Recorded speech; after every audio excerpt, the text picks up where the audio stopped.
Last week we studied the book of Ezra, if you remember. We saw how that he led a group back along with Zerubbabel, and they built the temple, they celebrated the Passover, but not all was well in Jerusalem, as we're going to see tonight, which leads us to not only the book we're going to do tonight, but a special guest that I want to introduce to you. Believe it or not, all the way from Jerusalem, it will be Nehemiah the prophet. We're going to interview him. Now, here's the thing.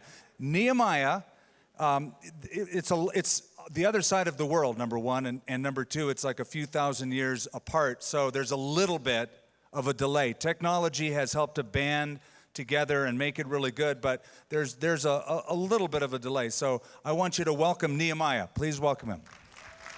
Oy, what a mess. What a mess. Look, everywhere you look is a mess. Look at this place. Look Nehemiah, at it. Nehemiah, you there? But can't you see I'm a little busy? Well, Nehemiah, we'd like to know a little bit more about how things are going for you there in Jerusalem. Really? Why should you care? Nobody else cares. Take a look around. Does anybody care? No. Well, we really do care about the city of Jerusalem, and we'd like to know more. Well, you say you care about Jerusalem, huh? Have you ever been here? Yeah, I've been there 30 times, in fact, Nehemiah, and a few people here have been there as well. What, 30 times? Yeah. Really? Where'd you live? Bethlehem? Me, twice, maybe 3 times I visited, but of course then I came and stayed. But then you should have said so to begin with. Okay, so then you understand, this is a beautiful, historical, ancient, famous city. But look at it now. We have got so much work to do. Hey. Nehemiah, listen, I want to know something. You've lived such a good life in Persia. You were in the king's palace. You had an important position. Why would you decide to return to Jerusalem? Persia. Bunch of pagans in Persia. They're not of the tribes, you know. The king, Artaxerxes, was kind enough. He was a nice man. He's a mensch. We were close. I was cupbearer. He gave me leave to come down here and rebuild the city. A good man. But, you know, think about it. You got Persia, you got Jerusalem.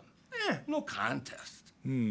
Well, Nehemiah, tell us about your neighbors there. I know that you have a guy named Sanballat and another one named Tobiah. Yeah, them. Well, less said the better. Look, all day long we're schlepping these stones up to the wall, then we come down, we grab another stone, we schlep it up to the wall. So they come by the wall, we're working, they say, Nehemiah, come down and talk. I say, talk to yourself, we got work to do. Oh, wow. Well, listen, Nehemiah, how did your nation get into the shape that it's in now? Well, you know, it's not like we weren't warned, you know? We were warned. Moses, Jeremiah, the prophets, all warned us. But no, hard hearts and closed ears and a quick trip to bondage in Babylon. Your country, you'd think, should learn from this. You're right. We should learn from this. Nehemiah, you've been back now in Jerusalem for a while.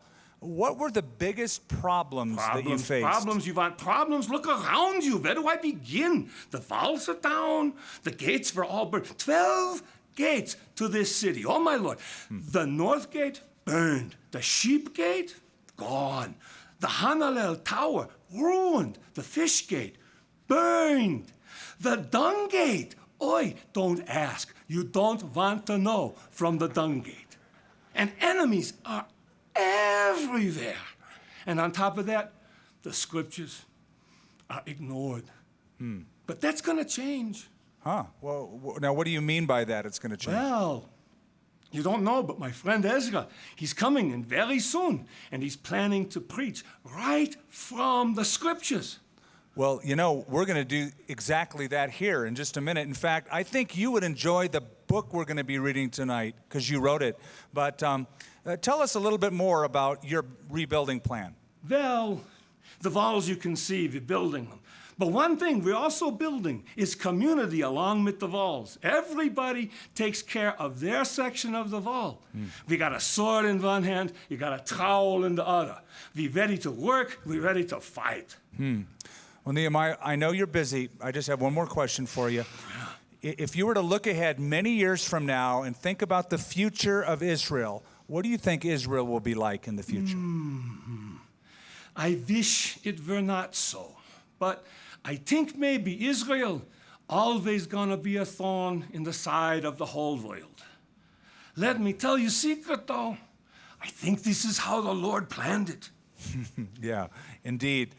Nehemiah, thank you for being with us tonight. We really appreciate that. And you got a great beard, by the way. So this is Babylon. Quite a commute. But I can tell you, it was much better coming from Babylon than it was going into exile, going to Babylon. Ah, this is a map of my Jerusalem. Imagine a place so small, but so important to the whole world. Here's one of the gates of our city. Without gates and walls, we have no safe city. This was what happened when Babylon took us into captivity in Jeremiah's day. Such sadness. Ah, that's me inspecting the walls. Not a bad picture, huh? I look better than the walls do. But just give us a couple of weeks to work. Enough with the talking already. Back to work. Back to the walls. Hey, you over there, put down the coffee and pick up a shop.